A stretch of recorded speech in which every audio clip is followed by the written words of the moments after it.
Hey guys, my name is Simpzy. How are you all doing? Welcome back to some more Hearts of Iron 4 here today on the channel. We're going to be starting episode 6 of my British Empire series as King Edward VIII. It's the 19th of November 1941. Here today we have mustered 250,000 colonial, imperial, Anglo loyal troops on the border here with the Soviet Union, and we're going to be declaring war upon them here today. So if you like the sound of that, feel free to leave the video a like, subscribe if you're new around here with notifications on, let me know in the comments feedback and suggestions for the series thus far and where you'd like me to expand and conquer. Gotta say a huge thank you to Paradox once again for sending me a code of the Man the Guns DLC, and I'll put in the description below all the mods I'm using as well. The UI, Chaos, AI, can't recommend that enough, and of course Road to 56. Alrighty guys, so in the last episode, you haven't gone and watched it, highly recommend you do. We managed to take the Americas and puppet them, puppet the United States as the British North American territories. Free Canada is also a thing. Like, we've got a lot of puppets around the world now, which are in, okay, they're not all in blue, but looking at the Axis as a whole, most of their members are in fact my puppets. States, Canada, we've got most of Africa under our control, Australia and New Zealand, the Emu Empire. Pakistan is independent. Yugoslavia is my puppet, but they're part of the Axis, along with Greece, of course. Italy as well is my puppet, which is fantastic. But here today, we have mustered, I think this is the biggest army I've managed to muster in vanilla. We have 316 divisions, 3,600 battalions, and I'm not going to lie to you here today, guys, this is probably going to be the easiest invasion of Russia, the Soviet Union, I've had. I've set up all my battle plans, keen and ready to go. We have just around about 250 divisions on the border here now. We have 316 at our disposal. So just due to the amount of puppets we have through the colonies, like some of the big land grabs of like Yugoslavia and Italy, Greece, the United States, we've able to muster a massive force here. Look at this, mostly made up of Poles as well, Canadians, Greeks. We are keen and ready to go. Also, looking at the wars wise, it's 1941. Currently we have the British Romanian War, which we're not in just yet. The Soviet-Manchukuo War has absolutely weakened the Soviets. As you can see here, 4 million people, 4.5 million have lost their lives in the Soviet-Japanese War. The Soviets have lost 2.5, China and Xinjiang about 500,000. The Japanese have nearly lost 1 million, but there's also about 500,000 Chinese losing their lives as well. It's just because they're massively fighting in here. I've never actually seen Japan not have to go and conquer China, but bring them into the fold. Make the Great East Asia Cooperation Sphere from the get-go with very minimal bloodshed. So that might be something we can do in the next episode, if that's something you'd like to see. We're going for the Comintern here today. I could betray the Axis in the next episode. We could go potentially against Japan and their Asian allies, or we could go against the Hispanic Alliance, which has the Mexicans and Brazilians, and I imagine most of South America at some point. But I do plan to break away from the Axis and form the Great British Empire.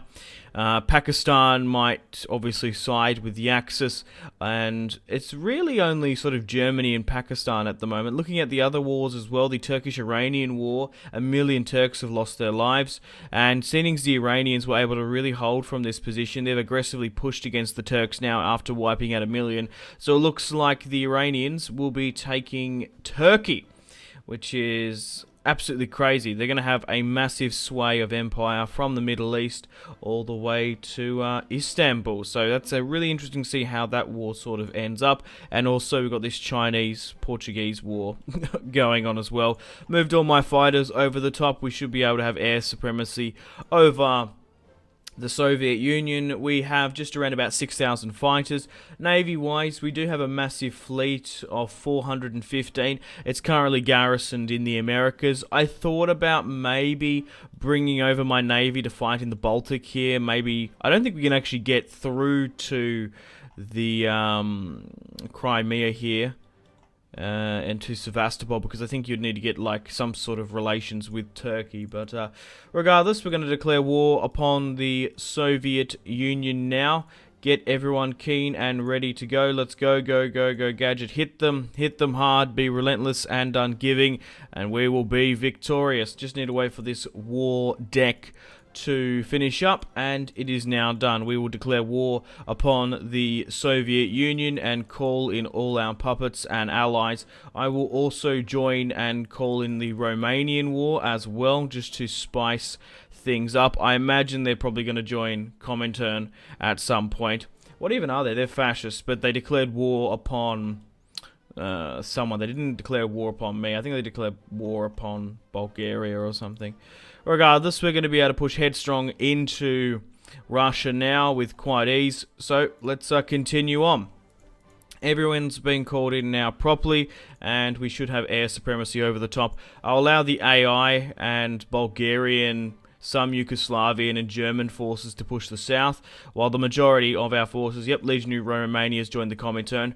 We'll allow the majority of our forces to push north to Murmansk here. We'll allow some to, what is the crucial zone here? It is Archie here. Moscow as well. We need to push through to the Ural mountain ranges as well. We need to seize the oil fields of the Caucasus, and getting Sevastopol as a naval base is quite crucial.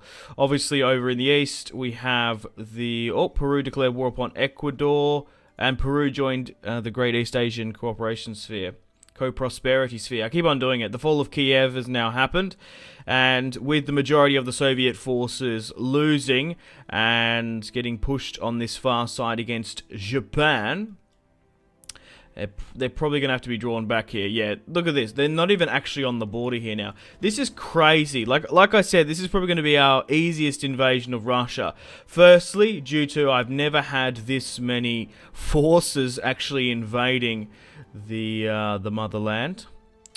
But yeah, seeing that I was incredibly fortunate for Japan to declare war upon the Soviets, because they've been fighting for, now that we're probably Ecuador joins Comintern. Okay, that shouldn't change things too much. Also, we've got some free civilian factories. We've got nukes on the way eventually as well. We're currently going for excavation 3, dispersed industry as well, and our nuke reactors are going to be done in 1943. Alright, let's continue to upgrade those arms where we can, and I guess we sort of dish out these military factories as well where we can, but we're actually running out of room in most of our countries. Yeah, we can't seem to build many more military factories, which is interesting. We might need to convert some of our others then, in France and whatnot.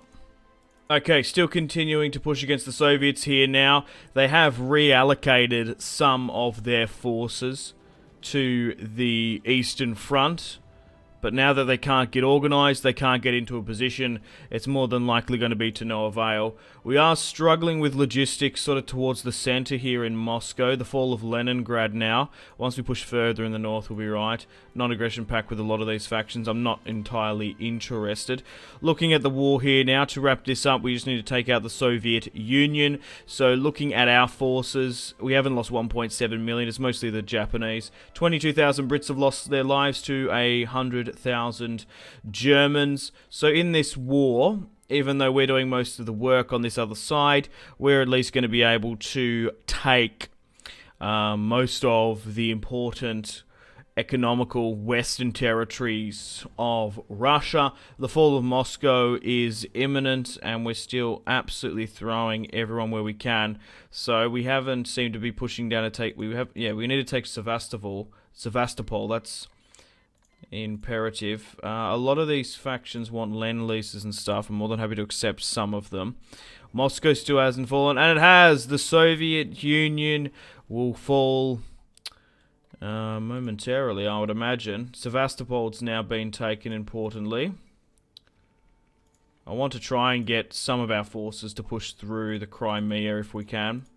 But I imagine I'm probably going to have to give some of the territory to the Japanese, as they've done a lot of work in this. Communist China, Xinjiang.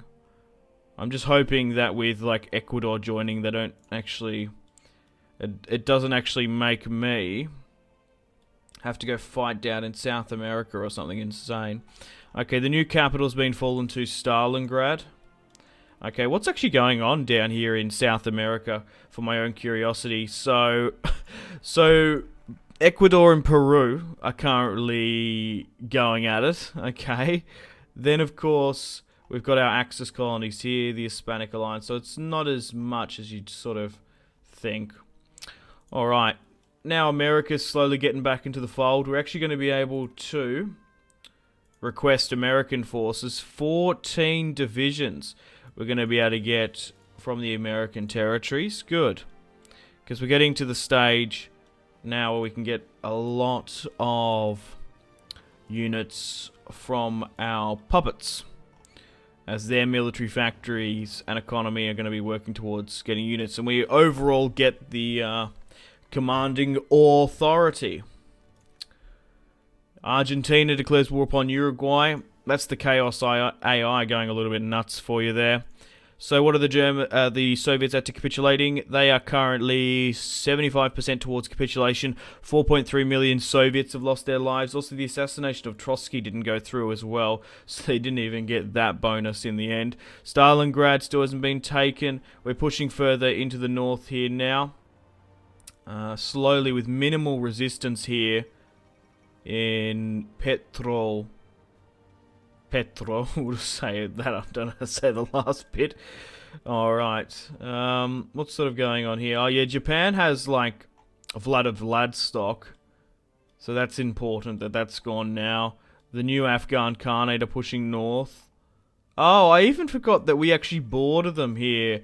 Ecuador's now capitulated. We actually border them in Pakistan there. So there does seem to be a small amount of German and Pakistani forces pushing into one of the stands here. Khanate's now pushing in. The fall of Stalingrad. Maybe with Kazan now, that should be the end of it. But looking at the casualties, it's been split up here. 143k, only 78,000 Brits lost their lives. That's just crazy. This war, I knew would be an absolute breeze. We have air supremacy over the top as well. Looks like the Russian Air Force is still sort of stuck in eastern Siberia, in the Great and Central Steppes.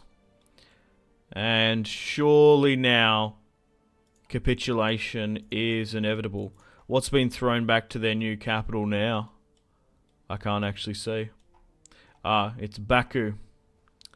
Recently in real life, well, not recently, but last thing I heard about Baku was the UEFA Europa League final was played there against Arsenal and Chelsea. We're talking football here, by the way. Baku's now been taken by light tanks. Yep, and it was us to capitulate them. Good. So, let's use the player-led peace conference. I'll give myself all the war score, and then we'll divvy up the nations. So we've got a couple of things here. The Soviet Union, Romania, Mongolia, China, Xinjiang, and Ecuador. Okay, we probably should start off with Pahru. Paddington Bear shall have all of the marmalade sandwiches and oranges and all the good fruit in Ecuador. So we'll give Peru that. That's quite easy to divvy up. Make sure it goes to them. Right, so let's talk about Japan and their allies. Xinjiang and Mongolia. We can easily give that to the Japanese, as personally I don't want that territory, really. And I'm sure the Japanese will love it. So, there's obviously Communist China as well. So we'll give that to Japan. Okay, I can't remember exactly with Romania who did what. Bulgaria, I think, did attack them.